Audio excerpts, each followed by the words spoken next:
வணக்கம், வந்தனம், நமஸ்தே, நமஸ்கார் எல்லாருக்கும் இனிய காலை வணக்கம் மக்களே. நான் உங்கள் Sanju. Welcome to Sanju current affairs. இன்னைக்கு இந்த வீடியோல என்ன பார்க்க போறோம்னா, ஜூன் 12 உடைய கரண்ட் அஃபேர்ஸ் தான் பார்க்க போறோம் மக்களே. எல்லாருக்கும் குட் மார்னிங். வீடியோக்குள்ள போயிடலாம். ஜூன் 12 கரண்ட் அஃபேர்ஸ்ல ஃபர்ஸ்ட் நம்ம பார்க்க போறது தமிழ்நாடு நியூஸ் தான் பார்க்க போறோம். தமிழ்நாடு நியூஸ்ல முதல்ல ஒரு முக்கியமான அப்பாயின்மெண்ட் பத்தி தான் பார்க்க போறோம். இந்த அப்பாயின்மெண்ட் யாரு? இவருடைய பெயர் என்ன அப்படின்னா ராஜாராம். ஓகேவா? ராஜாராம் பார்க்கவே ஆபீசர் மாதிரி இருக்காரு. என்னவா அப்பாயிண்ட் பண்ணிருக்காங்க அப்படிங்கறத பாத்துடலாமா? who is appointed as the chairman of Lok Ayukta? chairman of Lok Ayukta in Tamil Nadu. தமிழ்நாட்டில் லோகாயுக்தா தலைவராக நியமிக்கப்பட்டவர் யார்? நம்ம ஒரு பெயர் கேள்விப்பட்டிருப்போம், லோக்பால் அப்படிங்கிற ஒரு பெயர் கேள்விப்பட்டிருப்போம். ஞாபகம் இருக்கா? அதாவது லோக்பால் கேள்விப்பட்டிருப்பீங்க. அதே மாதிரி இப்போ லோக் ஆயுக்தா அப்படிங்கறதே ஒண்ணு ஞாபகம் வச்சுக்கோங்க. ஓகேவா? ஒண்ணும் இல்ல, ரொம்ப சிம்பிளா சொல்லணும் அப்படின்னா இந்த லோக்பால் அப்படிங்கிற அமைப்பு மத்திய அரசுக்கானது, சென்ட்ரல் கவர்மெண்ட் உள்ளது. லோக் ஆயுக்தா அப்படிங்கிறது ஸ்டேட் கவர்மெண்ட் உள்ளதுன்னு நினைச்சுக்கோங்க. ஓகேவா? அதாவது லோக்பால் சென்ட்ரல் லெவல்ல, மத்திய அரசு லெவல்ல ஏதாச்சும் பிரச்சனை, ஏதாச்சும் யாராச்சும் ஏதாச்சும் கரப்ஷன் இந்த மாதிரி விஷயங்கள், அந்த அதிகாரிகளுக்கு எதிராக ஆக்ஷன் எடுக்கணும் அப்படின்னா யார் அப்படின்னா லோக்பால் அந்த வேலையை பார்ப்பாங்க. அதே இது நம்ம ஊர்ல உள்ள அமைச்சர்கள் அந்த மாதிரி பட்டவங்க, group A officer, group B officer எல்லாம் ஏதாவது பிரச்சனை பண்ணாங்கன்னா அவங்க மேல ஆக்ஷன் எடுக்கிறது லோக் ஆயுக்தா எடுப்பாங்க. ஓகேவா?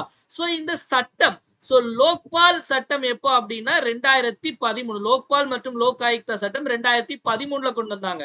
இந்த லோக் ஆயுக்தா அப்படிங்கிறது ஒவ்வொரு மாநிலத்திலயும் அவங்கவுங்க போட்டுக்கணும். ஓகேவா? நம்ம மாநிலத்துல, தமிழ்நாட்டுல இந்த சட்டம் எப்போ கொண்டு வந்தாங்க அப்படின்னா 2018. இதை கேட்கலாம். லோகாயுக்தா சட்டம் இயற்றப்பட்ட ஆண்டு எது அப்படின்னு கேட்டாங்கன்னா 2018. இது இந்த 2018ல பாத்தீங்க அப்படின்னா இதுல ஒரு சேர்மேன் இருப்பாங்க, 2 ஜுடிஷியல் மெம்பர், அதாவது முன்னாள் நீதிபதிகள் மாதிரி இருப்பாங்க, 2 நான் ஜுடிஷியல் மெம்பர்ஸ், அதாவது இந்த நீதித்துறை சாராத 2 பேர் இருப்பாங்க. மொத்தம் 5 பேர் இருப்பாங்க. ஓகேவா?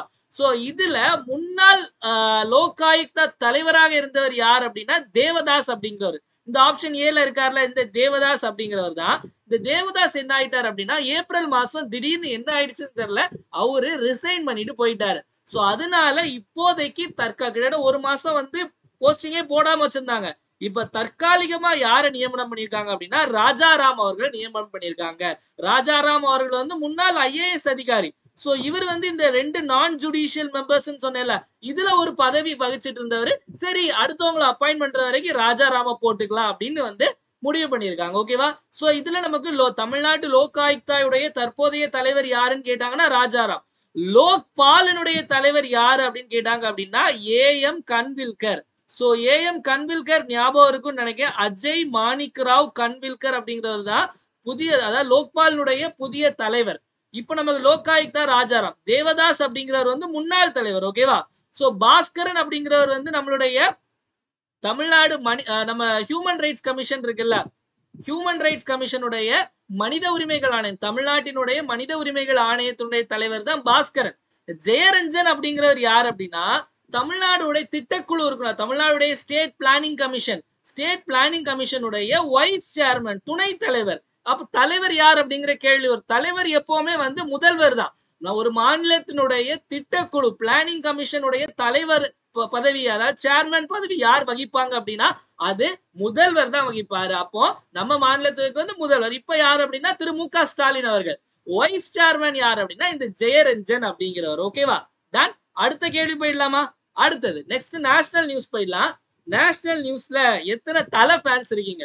தலை ஃபேன்ஸ் எத்தனை பேர் இந்த அமராவதி படத்தை பார்த்திருக்கீங்க? இப்ப நம்ம பார்க்க போறது அமராவதி படம் பார்க்க போறது இல்ல. அமராவதின்னு ஒரு இடம் ஆந்திரால இருக்கு. அது இப்போ சமீபத்துல ஒரு முக்கியத்துவம் பெற்றிருக்கு. என்ன அப்படிங்கிற பாத்துடலாம். ஆந்திரால எலெக்ஷன் நடந்தது. ஓகே, ஆந்திரால எலெக்ஷன் நடந்ததுல தெலுங்கு தேச பார்ட்டி, தெலுங்கு தேச பார்ட்டி ஜெயிச்சிட்டாங்க. சந்திரபாபு நாயுடு முதலமைச்சரா பதவி ஏத்துக்கிட்டாரு.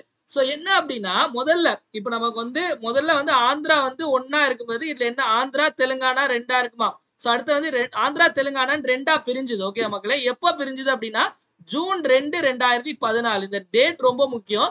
ஜூன் 2, 2014ல ஆந்திர பிரதேசம் அப்படிங்கிறது 2ஆ பிரிஞ்சுது. ஆந்திரா தனியா, தெலுங்கானா தனியாட்டு. அப்புறம் என்ன சொல்லிட்டாங்க அப்படின்னா அப்போ தலைநகரம்க்கு ஒரு பிரச்சனை வரும்போது ஹைதராபாத் யாருக்கு போகும் அப்படின்னா ஹைதராபாத் தெலுங்கானாக்கு தான் சொந்தம். ஹைதராபாத் யாருக்கு சொந்தம்? தெலுங்கானாக்கு தான் சொந்தம்.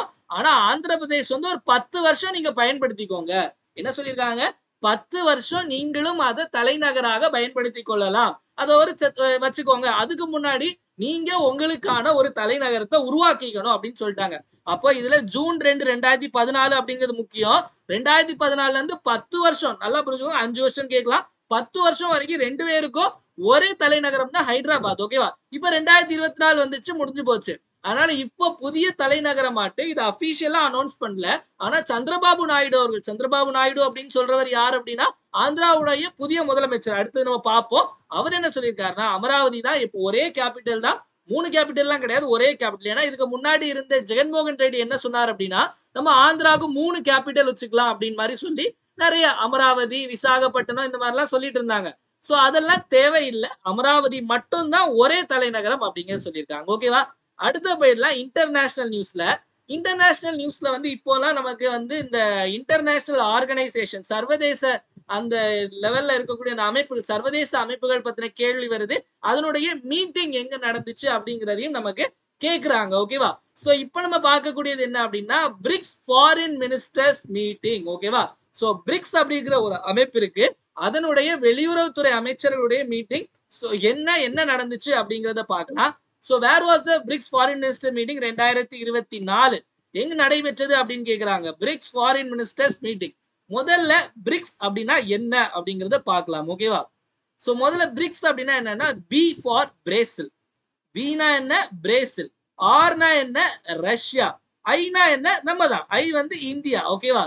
C for China. ஓகேவா? So S for South Africa. So இந்த அமைப்பு எப்போ உருவாகுச்சு, இதுக்கு யார் தலைவரா இருப்பாங்க அப்படிங்கறத பார்க்கலாம். இந்த பிரிக் முதல்ல வந்து பிரிக்ஸ் அப்படின்னு இல்ல, பிரிக் அப்படிங்கிற ஒண்ணா இருந்தா அப்ப என்ன, அப்போ சவுத் ஆப்பிரிக்கா இல்ல. இந்த பிரிக் அப்படிங்கிற அந்த நேம காயின் பண்ணது யார் அப்படின்னா இந்த ஜேம்ஸ் ஓ நீல் அப்படிங்கிறவர். ஓகேவா? சோ ஜேம்ஸ் ஓ நீல் அப்படிங்கிறவர் தான் என்ன பண்ணார் அப்படின்னா 2001ல இந்த பிரிக் அப்படிங்கிற ஒரு டேர்ம், இந்த பிரிக் அப்படிங்கிற வார்த்தையை வந்து உருவாக்குனார். ஓகேவா? சோ அதுக்கப்புறம் என்னாச்சு அப்படின்னா 2006ல இவங்க தங்களுடைய முதல் ஃபாரின் மினிஸ்டர்ஸ் மீட்டிங் நடைபெற்றது.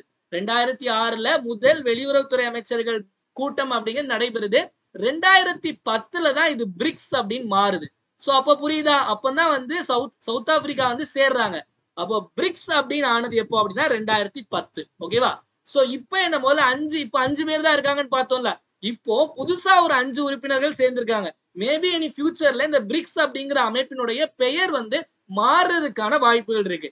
புதுசா யாரெல்லாம் சேர்ந்திருக்காங்க அப்படின்னா ஈரான் சேர்ந்திருக்காங்க, ஈஜிப்ட் சேர்ந்திருக்காங்க, எத்தியோப்பியா சேர்ந்திருக்காங்க, யுஏஇ சேர்ந்திருக்காங்க,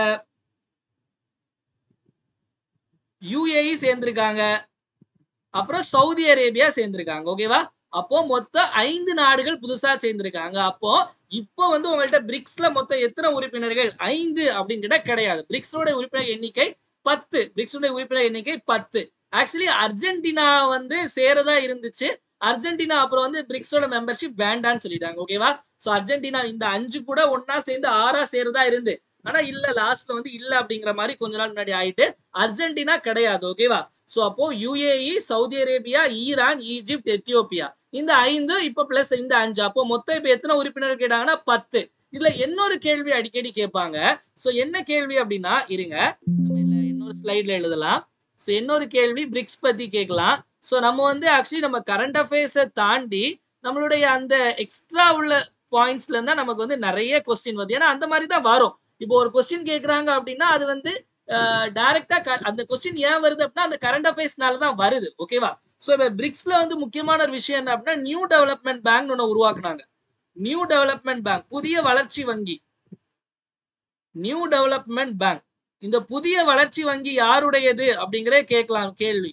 புதிய வளர்ச்சி வங்கி இல்ல புதிய டெவலப்மெண்ட் மேம்பாட்டு வங்கி, புதிய மேம்பாட்டு வங்கி, புதிய வளர்ச்சி வங்கி என்னன்னு சொல்லுவாங்க. சோ என்டிபி அப்படிங்க என்ன அப்படின்னா முதல்ல 2004ல இதுக்கு அக்ரிமெண்ட் சைன் பண்ணாங்க. 2015ல இருந்து இது வந்து ஒர்க் பண்ண ஆரம்பிச்சிட்டு. ஓகேவா? இதனுடைய தலைமையகம் எங்க இருக்கு அப்படின்னா ஷாங்காய். சோ எங்க இருக்கு? ஷாங்காய் சைனால இருக்கக்கூடிய ஷாங்காய்ல தான் வந்து இந்த நியூ அப்ப நியூ டெவலப்மெண்ட் பேங்க் யாருடையது அப்படிங்கிற கேள்வி வந்து கேட்கலாம் மக்களே. பிரிக்ஸ் அமைப்பினுடையது தான் இந்த நியூ டெவலப்மெண்ட் பேங்க் அப்படிங்கிறது. எப்ப ஆரம்பிச்சாங்க? 2014 அக்ரிமெண்ட், 2015ல அது வந்து வேலை பார்க்க ஆரம்பிச்சு. இதோட ஹெட் குவார்டர்ஸ் ஷாங்காய். சோ இந்த பிரிக்ஸனுடைய தலைவரா யார் இருப்பாங்க அப்படின்னா இந்த ஆர்டர்ல தான் இருப்பாங்க. BRICS பிரிக்ஸ் இருக்குல்ல, இந்த ஆர்டர்ல ஒவ்வொரு வருஷங்களும் ஒவ்வொருத்தர் தலைவரா இருப்பாங்க. ஓகேவா? சோ வந்து இப்ப இந்த ஃபாரின் மினிஸ்டர்ஸ் மீட்டிங் எங்க நடைபெற்றது அப்படின்னு கேட்டா ரஷ்யால நடைபெற்றது. எங்க நடைபெற்றது? Russia. So option B Russia அப்படிங்கிறது சரியான விடை. ரஷ்யால எந்த இடம் கேட்க வாய்ப்பு இல்ல. நிஸ்னி நாவ்கோரோட். நிஸ்னி நாவ்கோரோட் இந்த பேர் இருக்குல்ல, நிஸ்னி நாவ்கோரோட் அப்படிங்கிற இடம் எங்கன்னா ரஷ்யா. ஓகேவா? பிரிக்ஸ் ஃபாரின் மினிஸ்டர்ஸ் மீட்டிங் ரஷ்யால நடைபெற்றது. சோ பிரிக்ஸ்னா என்னன்னு பார்த்தாச்சு. ஓகேவா? அடுத்த கேள்வி போய்க்கலாம். அப்பாயின்மெண்ட் பார்த்துடலாம். சோ அப்பாயின்மெண்ட்ல சில 3 அப்பாயின்மெண்ட் பார்க்க போறோம். 3மே முக்கியமான அப்பாயின்மெண்ட். சோ முதல்ல என்ன அப்படின்னா நம்ம இந்தியாவுடைய ராணுவ தளபதி, இந்தியாவுடைய புதிய ராணுவ தளபதியாட்டு யாரை தேர்ந்தெடுத்திருக்காங்க அப்படிங்கறத பார்க்கலாம் மக்களே. சோ இது நமக்கு முக்கியமான அப்பாயின்மெண்ட். ஓகேவா? So who is appointed as the new chief of Indian Army? இந்திய ராணுவத்தின் புதிய தலைவராக நியமிக்கப்பட்டவர் யார் அப்படின்னா இந்த உபேந்திர திவேதி. உபேந்திர திவேதி அவர்கள் தான். உபேந்திர திவேதி இவர் வந்து எத்தனாவது தலைவர் அப்படின்னா 30வது தலைவர். 30வது தலைவர் 30. ஸோ இப்படிதான் வந்து 12th ஒரு மார்க் போச்சு. நம்பரை ஒழுங்கா எழுத தெரியாம நான் போட்ட 06 நினைச்சு நானே தப்பா கூட்டி போட்டேன் வருஷம்ல. ஸோ அதுல வந்து மார்க் குறைஞ்சிடுச்சு. ஒரு மார்க் குறைஞ்சது. ஓகேவா? சோ வந்து என்ன அப்படின்னா 30வது இந்திய ராணுவத்தின் புதிய தலைவர் அல்லது தளபதின்னு கேட்டாங்க அப்படின்னா யார் அப்படின்னா உபேந்திர திவேதி 30வது தளபதி. ஓகேவா? சோ நமக்கு இந்தியன் ஆர்மி உடையது. நமக்கு சமீபத்துல பார்த்தோம் இந்திய கடற்படையினுடைய 25வது தளபதியாக தினேஷ் திரிபாதி அவர்கள் நியமனம் செய்யப்பட்டார். அப்ப தினேஷ் திரிபாதி வந்து எங்க அப்படின்னா இந்தியன் நேவி. ஓகேவா? இந்திய கடற்படையினுடைய தளபதி யார் அப்படின்னா தினேஷ் திரிபாதி 25வது. அதே இது நம்ம இந்திய ராணுவத்தினுடைய 30வது தளபதி யார் அப்படின்னா நமக்கு உபேந்திர திவேதி. இந்த அனில் சௌஹான் அப்படிங்கிறவர் யார் அப்படின்னா முப்படை தளபதி. இந்தியாவின் முப்படை தளபதி. ஃபுல்லா எல்லாம் தளபதியா தான் வருது. ஓகே. அதாவது சீஃப் ஆஃப் டிஃபென்ஸ் ஸ்டாஃப் அப்படின்னு சொல்லுவாங்க. இங்கிலீஷ்ல வந்து chief of defence staff. Okay. நமக்கு வந்து ஆர்மி, நேவி, ஏர்ஃபோர்ஸ் அப்படின்னு இருக்குல்ல, இந்த 3ஐ சேர்ந்து ஒரு தலைவர். ஓகேவா? சோ மனோஜ் பாண்டே அப்படிங்கிற ஒரு ஆப்ஷன்ல இருக்கவர் வந்து முன்னாள், அதாவது ex chief of Indian army. இப்ப இருந்தது வந்து இந்தியன் ஆர்மியுடைய தலைவரா இருந்தது வந்து மனோஜ் பாண்டே. மனோஜ் பாண்டே அடுத்தது இப்ப யாரை போட்டிருக்காங்க அப்படின்னா உபேந்திர திவேதியை போட்டிருக்காங்க அப்படிங்கிறத ஞாபகம் வச்சுக்கோங்க. ஓகேவா? இது எல்லாமே நமக்கு இம்பார்ட்டன்ட். ஓகேவா? அடுத்த போயிடலாம். நெக்ஸ்ட் என்ன அப்படின்னா நமக்கு வந்து எலெக்ஷன் நடந்துச்சு. எலெக்ஷன் நம்மளுடைய அதாவது பாராளுமன்ற தேர்தல், மக்களவை தேர்தல் நடைபெற்றது. அதுல வந்து மக்களவை தேர்தல் கூட 4 மாநிலங்களுடைய சட்டமன்ற தேர்தல் நடைபெற்றது. எந்த மாநிலம்லாம் அப்படின்னு கேட்டாங்க அப்படின்னா சோ ஒண்ணு வந்து அருணாச்சல் பிரதேசம். இதுல தெரியலையோ? ஓகே, இந்த சைடு எழுதுறோமா? ஒண்ணு அருணாச்சல் பிரதேசம் மக்களே, இன்னொன்னு வந்து ஆந்திர பிரதேசம். அருணாச்சல், ஆந்திரா, இன்னொன்னு சிக்கிம், அப்புறம் இன்னொன்னு ஒடிசா. ஓகேவா? இந்த 4 மாநிலமுக்கும் வந்து சட்டமன்ற தேர்தல் நடைபெற்றது. சோ இப்போ இவர் யார் அப்படின்னா ஒடிசா மாநிலத்தினுடைய முதல்வராக பதவியேற்க போறாரு. ஓகேவா? ஒடிசா மாநிலத்தினுடைய புதிய முதல்வர் யார் அப்படின்னு கேட்டாங்க அப்படின்னா இவருடைய பெயர் வந்து மோகன் சரண். இவருடைய பெயர் என்ன அப்படின்னா மோகன் சரண் அப்படிங்கறதா சரியான விடை. சோ என்ன அப்படின்னு உள்ள போய் பார்த்தலாம். Who is the new chief minister of Odisha? So ஒடிசால பாத்தீங்க அப்படின்னா மொத்தம் எத்தனை தொகுதிகள், எத்தனை சட்டமன்ற தொகுதிகள் இருக்கு அப்படின்னு கேட்டாங்க அப்படின்னா 147 மக்களே. சோ 147 சட்டமன்ற தொகுதிகள் அப்படிங்கிறது இருக்கு. இதுல 78 இடத்துல பிஜேபி ஜெயிச்சிருக்கு. 70 இடத்துல பாரதிய ஜனதா கட்சி ஜெயிச்சிருக்கு. சோ உங்களுக்கு சின்னம் தெரியும், தாமரை. ஓகேவா? சோ அங்க மலர்ந்திருக்கு. சோ இங்க வாய்ப்பு இல்ல. சோ 147, 78 பிஜேபி, தாமரை. ஓகேவா? சின்னம். சோ யார் வந்து முதலமைச்சரா தேர்ந்தெடுக்கப்பட்டிருக்காங்க அப்படின்னா மோகன் சரண் மாஜி. சோ அபார்ட் ஃப்ரம் பாலிடிக்ஸ் இப்போ வந்து என்னன்னு பாத்தீங்க அப்படின்னா எப்பவுமே வந்து எனக்கு ஜெனரலா ஒரு என்னன்னா கீழ இருந்து மேல வரவங்கள ரொம்ப பிடிக்கும். சோ அந்த மாதிரி ஒருத்தர் தான் யார் அப்படின்னா இந்த மோகன் சரண் மாஜி அப்படிங்கிறவரு. இவருடைய தந்தை வந்து ஒரு வாட்ச்மேனா வேலை பார்த்தவர். ஒரு வாட்ச்மேனுடைய பையன் இன்னைக்கு வந்து ஒடிசாவினுடைய முதல்வரா வளர்ந்திருக்காரு. ஓகேவா? 2-3 வாட்டி எம்எல்ஏயா இருந்திருக்காரு. இன்னைக்கு முதல் முறையா வந்து பிஜேபி வந்து ஒடிசால ஆட்சியை பிடிச்சிருக்காங்க. பிஜேபியினுடைய அங்க உள்ள முதல் சிஎம்ஆ மோகன் சரண் அவங்களை நியமனம் பண்ணியிருக்காங்க. இதுக்கு முன்னாடி இந்த கட்சி எது அப்படின்னா பிஜு ஜனதா தள். ஓகேவா? பிஜு ஜனதா தள் அப்படிங்கிற கட்சி. பிஜு ஜனதா தள் கட்சி. சோ இவங்க வந்து 24 வருடமா அதாவது 24 வருஷமா நவீன் பட்நாயக் அப்படிங்கிறவர் தான் வந்து என்ன பண்ணாரு, முதல்வரா இருந்தாரு. இவங்களுடைய பிஜு ஜனதா கட்சியினுடைய சின்னம் என்ன அப்படின்னா சங்கு. ஓகேவா? சங்க வச்சு சங்கு ஊதிட்டாங்க. ஓகேவா? சோ இது சோ இப்போ வந்து அவங்க புக் வெளியே உட்கார்ந்துட்டாங்க. பட் ஒண்ணும் இல்ல. கிட்டத்தட்ட வந்து அவங்க வந்து ஒரு 51 சீட்டு கிட்ட அவங்களும் ஜெயிச்சிருக்காங்க. ஓகே 51 சீட்டு ஜெயிச்சிருக்காங்க. ஓகேவா? சோ இந்த கட்சியுடைய முக்கியமான பொலிட்டிக்கல் அட்வைசரா இருந்தவர் யார் அப்படின்னா வி.கே. பாண்டியன். சோ ஐஏஎஸ் அதிகாரி ரிட்டையர்டு ஐ மீன் வாலண்டரி ரிட்டையர்மெண்ட் கொடுத்து அந்த சீஃப் மினிஸ்டர் கூட இருந்தாரு தமிழர். இப்ப அமித்ஷா, நரேந்திர மோடி எல்லாரும் போய் சொன்னாங்கல்ல, எப்படி வந்து ஒரு தமிழர் ஒடிசாவை ஆளலாம், அந்த தமிழர் வேற யாரும் இல்ல, மதுரையை சேர்ந்த வி.கே. பாண்டியன் அவர்கள் தான். ஓகேவா? அங்க அங்க அந்த ஒடிசா கேடர்ல ஐஏஎஸ் இருந்தவரு, அந்த சீஃப் மினிஸ்டருடைய தனி செயலாளரா இருந்தாரு. அதுக்கப்புறம் அவருக்காக விட்டுட்டு வந்து அவரு கூடயே இருந்தாரு. Unfortunately election தோத்துட்டாங்க. ஜெயிச்சிருந்தாங்க அப்படின்னா வந்து கிட்டத்தட்ட வந்து அந்த ஒடிசா முன்னாள் முதல்வர் நவீன் பட்நாயக் கூட அரசியல் வாரிசு அப்படின்லாம் வந்து பேசப்பட்டது. ஓகேவா? சோ இப்ப இந்த கேள்விக்கான பதில் ஒடிசாவுடைய முதல்வர் யார் அப்படின்னா மோகன் சரண் மாஜி. ஓகேவா? அடுத்த கேள்வி சந்திரபாபு நாயுடு. ஓகேவா? சோ சில சபதங்கள் வந்து வெல்லும் அப்படின்னு சொல்லுவாங்க. ஓகேவா? அதே மாதிரி இவருடைய சபதமும் வெல்லும். என்ன அப்படின்னா இப்போ நம்ம எல்லாருக்கும் வந்து தமிழ்நாடு அரசியல்ல ஒரு விஷயங்கள் தெரியும். என்ன அப்படின்னா மறைந்த முன்னாள் முதலமைச்சர் அம்மா ஜெயலலிதா அவர்கள் வந்து அவங்கள வந்து சட்டமன்றத்துல வச்சு அடிச்சு அவங்கள வந்து அவமானப்படுத்தி வெளியே அனுப்பியிருப்பாங்க. அப்போ அவங்க சொல்லுவாங்க என்ன அப்படின்னா நான் திரும்ப வரும்போது நான் முதல்வரா தான் வருவேன் அப்படின்னு சொல்லுவாங்க. அதே மாதிரி 1991 எலெக்ஷன்ல ஜெயிச்சு முதல் முறையா தமிழ்நாட்டுடைய முதலமைச்சரா வருவாங்க. அதே மாதிரிதான் சந்திரபாபு நாயுடைய கேஸும். இந்த சந்திரபாபு நாயுடைய மேட்ரு என்னாச்சு அப்படின்னா கிட்டத்தட்ட அந்த அப்ப முன்னாள் முதல்வரா இருந்து இப்போ இவர் தான் முதல்வர். சோ சந்திரபாபு நாயுடு என்ன பண்ணிட்டாங்க அப்படின்னா இவங்க போன எலெக்ஷன்ல ரொம்பவே வந்து கம்மியான சீட் தான் ஜெயிச்சாங்க. சோ என்ன அப்படின்னா வந்து சட்டமன்றத்துல இவருக்கு ஒழுங்கான மரியாதை கொடுக்கறது கிடையாது. ஆக்சுவலி என்னவா இருந்தாலும் ஒரு வயசுக்கு மரியாதை அப்படிங்கிறது கொடுக்கணும். முன்னாள் முதல்வராக இருந்த ஜெகன்மோகன் ரெட்டி என்ன பண்ணாரு அப்படின்னா சட்டமன்றத்துல வச்சு உங்களுக்கு என்ன உங்களுக்கு வந்து வயசுதான் ஆச்சுல்ல மண்டையில மூளையும் இல்லையா அந்த மாதிரி எல்லாம் ஒரு மாதிரி எல்லாம் வந்து பேசினாரு. சோ அன்னைக்கு அவரு சொல்லிட்டு போனாரு நான் கண்டிப்பா அடுத்த வாட்டி முதல்வராக தான் உள்ள வருவேன் அப்படின்னு. சபதம் வெல்லும். நம்ம வந்து நான் குரூப் 2 வந்து கண்டிப்பா கிளியர் பண்ணுவேன் அப்படிங்கிற சபதம் போடுற மாதிரி இவருடைய சபதமும் பலிச்சிருக்கு. உங்களுடைய சபதமும் பலிக்கும். ஓகேவா? Group 2 SSC Pondicherry home guard assistant professor TRB எல்லா சபதமும் வெல்லும். So who is the new chief minister of Andhra Pradesh? ஓகேவா? ஆந்திராவின் புதிய முதல்வர் யார் அப்படின்னா சந்திரபாபு நாயுடு. சோ ஆந்திரால மொத்தம் எத்தனை சீட்டா மக்களே? ஆந்திரால மொத்தம் 175 சீட்டு. சட்டமன்ற தொகுதியில் எத்தனை எண்ணிக்கை? 175. சோ சந்திரபாபு நாயுடு எந்த கட்சியை சேர்ந்தவர் அப்படின்னா தெலுங்கு தேச பார்ட்டி. தெலுங்கு தேசம் கட்சி. என்ன கட்சி? தெலுங்கு தேசம் கட்சியின் தான் வந்து சந்திரபாபு நாயுடு. ஓகேவா?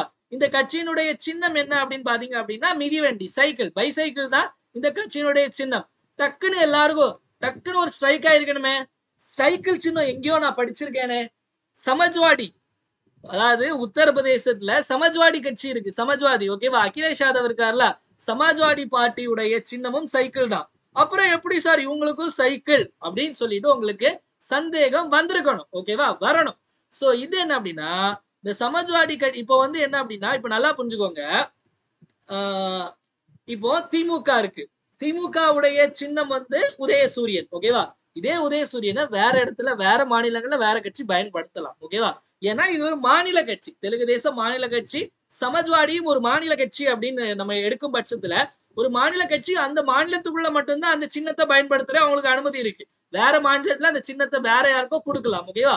அந்த மாதிரி தெலுங்கு தேச பார்ட்டியுடைய சின்னமும் நமக்கு மிதிவண்டி தான். சமாஜ்வாடி கட்சியினுடைய சின்னமும் நமக்கு சைக்கிள் தான், பைசைக்கிள் தான். ஓகேவா? பைசைக்கிள் அப்படின்னு ஞாபகம் வச்சுக்கோங்க. தெலுங்கு தேச கட்சி எத்தனை சீட்டு ஜெயிச்சது அப்படின்னா 135 சீட்டு. இதுல ஹைலைட் என்ன அப்படின்னா இங்க இவரு முதலமைச்சரா துணை முதல்வரா யாரு பதவி ஏற்றிருக்காங்க அப்படின்னா பவன் கல்யாண். So Pawan Kalyan actor Pawan Kalyan. ஓகேவா? சோ ஆக்சுவலி இந்த கதை சொல்றேன், நல்லா இருக்கும், கேட்டுக்கோங்க. இவர் என்ன கட்சி அப்படின்னா இவர் வந்து நமக்கு ஜனசேனா பார்ட்டி. ஓகேவா? ஜனசேனா கட்சி. ஜனசேனா கட்சியை சேர்ந்தவர் தான் இந்த பவன் கல்யாண். அவர் 2014 ஆரம்பிச்ச கட்சி. Cinema actor. ஓகேவா?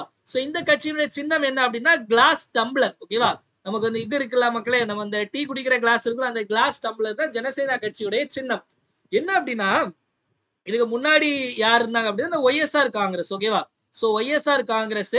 சோ அதனுடைய சின்னம் வந்து ஃபேன். ஓகேவா? நமக்கு டேபிள் ஃபேன் இல்ல, மேல சீலிங்ல மாட்டுற ஃபேன். இதான் ஜெகன்மோகன் ரெட்டி. என்ன பண்ணிட்டார் அப்படின்னா, ஜெகன்மோகன் ரெட்டி வந்து ஒரு வாட்டி வந்து என்ன பண்ணிட்டார், ஜெகன்மோகன் ரெட்டிக்கும் சந்திரபாபு நாயுடுக்கும் பிரச்சனைன்னு சொன்னேன்ல, சந்திரபாபு நாயுடுவை அரெஸ்ட் பண்ணிட்டார். ஓகேவா? அரெஸ்ட் பண்ண நைட்டோட ரைட்டா அரெஸ்ட் பண்ணிட்டாங்க. அரெஸ்ட் பண்ண உடனே ஒரு கேஸ்ல அரெஸ்ட் பண்ண உடனே அப்போ பவன் கல்யாண் வந்து ஜனசேனா கட்சியை சேர்ந்தவர் போய் பார்க்கலான்னு போயிருக்காரு. பார்க்க விடல.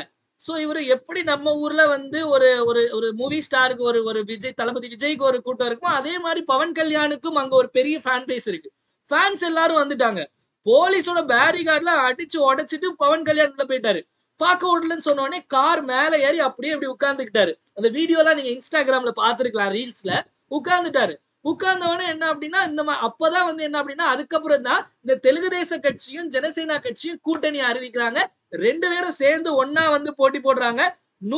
அதாவது நல்லா புரிஞ்சுக்கோங்க, இது 135, இது ஜனசேனா வந்து 21. இன்னைக்கு வந்து நடிகர் பவன் கல்யாண் வந்து துணை முதலமைச்சரா வந்து பதவி ஏற்றிருக்காரு. ஓகேவா?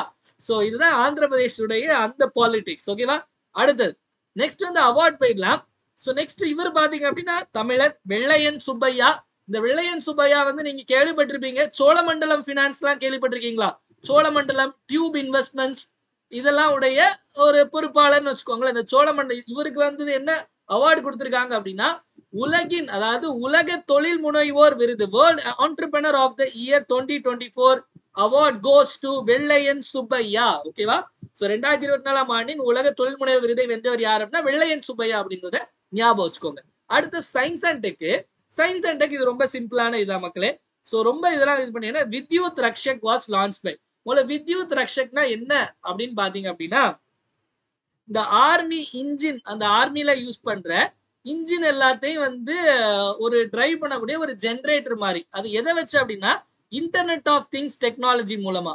சோ இன்டர்நெட் இது ரொம்ப நான் உள்ள போன லைட்டா மேலாப்ல சொல்றேன். ஓகேவா?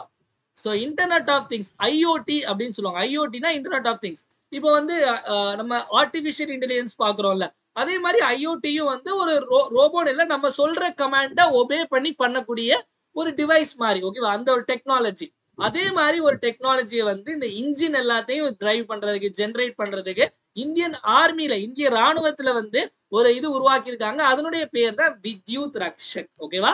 வித்யுத் ரக்ஷக். ஓகேவா? டன். ஓகேவா?